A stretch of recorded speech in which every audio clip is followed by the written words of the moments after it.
And I can scarcely believe this, but I'm afraid it's true. In Edinburgh, school pupils are showing support for the Clothes Have No Gender campaign by joining in a Wear a Skirt to School Day. A primary 6 class at Castleview Primary School were keen to show solidarity with the campaign after a pupil in Spain was expelled, for wearing a skirt. It sparked a nationwide kickback as male pupils and teachers alike wore skirts in support to try and fight against gender norms and expectations, as well as to help teach tolerance and respect. Castleview Primary School has now joined in with this. And this Thursday, it's going to be Wear a Skirt to School Day for those who wish to take part. A spokesperson for the Edinburgh City Council said, as Scotland's capital city, we are fully committed to promoting equality and diversity and are keen to increase respect, tolerance and understanding, especially in our schools. We want to ensure all our schools are inclusive, and Castleview are carrying out a lot of positive work to promote equality across all of their year groups. Well, I'm sorry, but we're dealing here with primary school children. And I worry, I've said for months, years even, that we seem to be indoctrinating young children, telling them there's no such thing as normal anymore. And I just wonder, isn't this actually rather confusing? I've also got a correspondent in touch with me regularly from a school in Cambridgeshire, where his 9-year-old daughter, a couple of weeks ago, was subjected to vegan poetry, telling a 9-year-old it would be wrong to have turkey at Christmas. We talk a lot about our universities and the huge left-wing bias, but I worry that actually this is happening to children of much younger ages.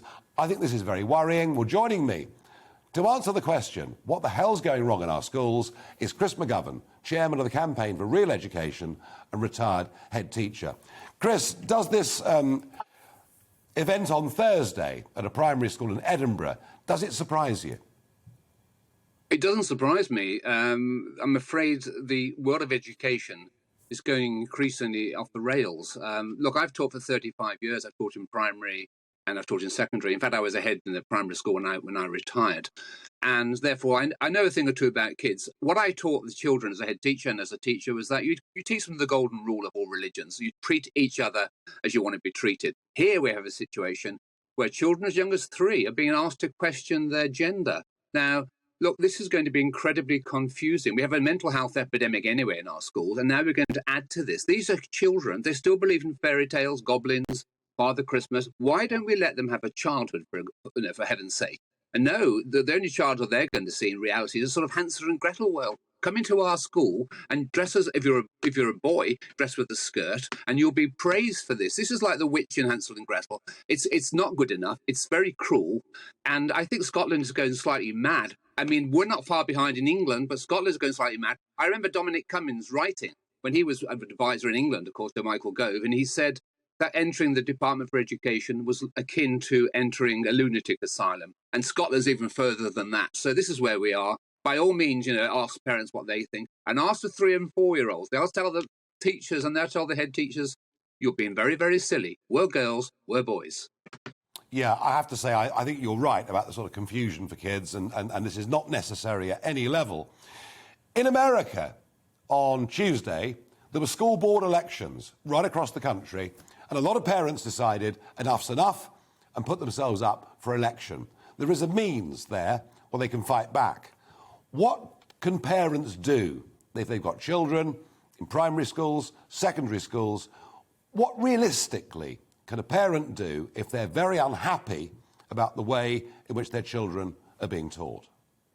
Let me just say that in Virginia, where that election was, one of the parents, many of the parents complained because a boy in a skirt went into the girls' changing room or the toilet and raped the girl. This is a big issue. What can parents do? Well, they've got to stand up because they're standing up for the future of their children. And they've really got to make a noise and talking to the newspapers, talking to the media, talking to the television and so forth. They've got to go to the media because, the schools don't listen. It's like a secret society almost. You won't even become a teacher. You won't get into teacher training college unless you sign up for this agenda.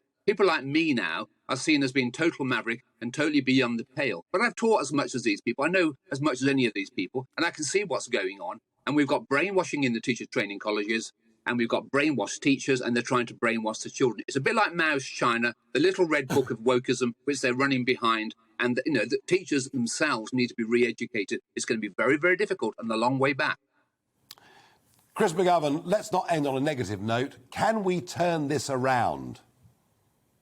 We can always turn education around. I often say, when Singapore was a colony of the United Kingdom back in the 60s, it was about 500 years behind us, illiterate in numerous miles behind. Look at them now. The way forward for us, perhaps, is to copy Singapore, or maybe we should send our parents who are desperate to go to Singapore and claim educational asylum. It could be a way. It could be a partial way forward. I'm not sure. Chris McGovern, thank you very much indeed.